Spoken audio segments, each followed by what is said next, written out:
53 minutes gone, Croatia 1-0 up. Ronaldo was going home. Welcome to this explainer. Today we're diving straight into the absolute madness of the World Cup round of 32 clash between Portugal and Croatia. We're talking a high-stakes, 90th minute miracle here. Picture the tension.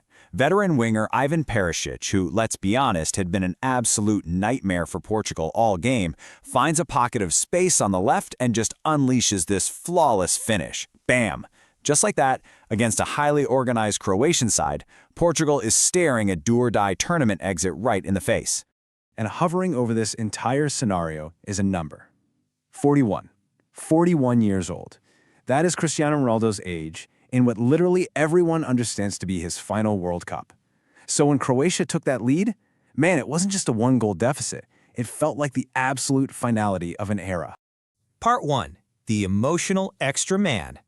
But to really get this, we have to rewind a bit, right? Because this wasn't just another game for the Portuguese squad. As ESPN reported, Portugal stepped onto the pitch wearing black armbands. They were ready to honor their extra man, forward Diogo Jota, as the anniversary of his tragic passing in a car accident approached.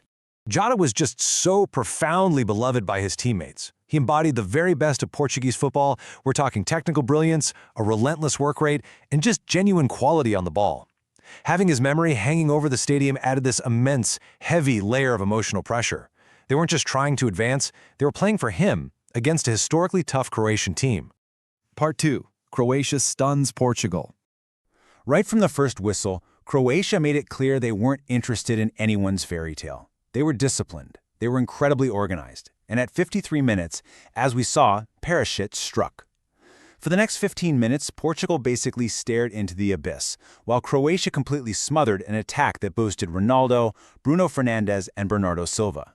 But then, the momentum suddenly shifts. We hit the 68th minute, and a lifeline suddenly emerges. A foul in the box. Cristiano Ronaldo steps up under just unimaginable pressure, and he converts it to make it 1-1. But actually, it's really crucial to point something out here.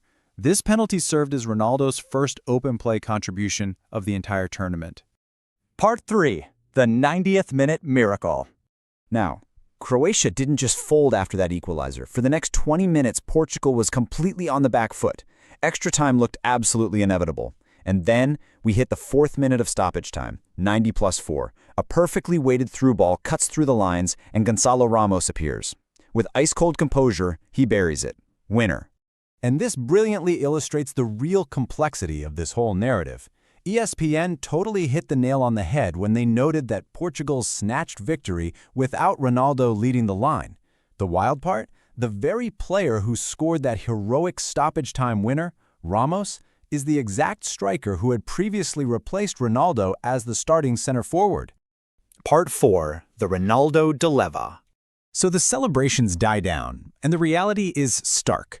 On one hand, you've got Ronaldo's tournament-saving penalty in the 68th minute. But if you look at the rest of the match, he was largely peripheral. He was kind of just going through the motions, waiting for moments in open play that simply never materialized.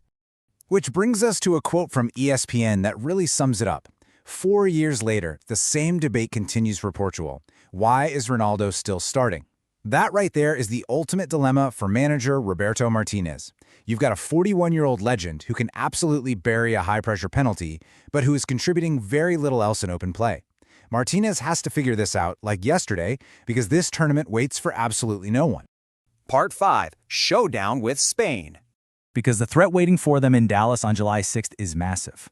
Portugal's current tactical setup is in severe danger, because Spain's arsenal is just overwhelming. To put it in perspective, they are the second-ranked team in the entire world.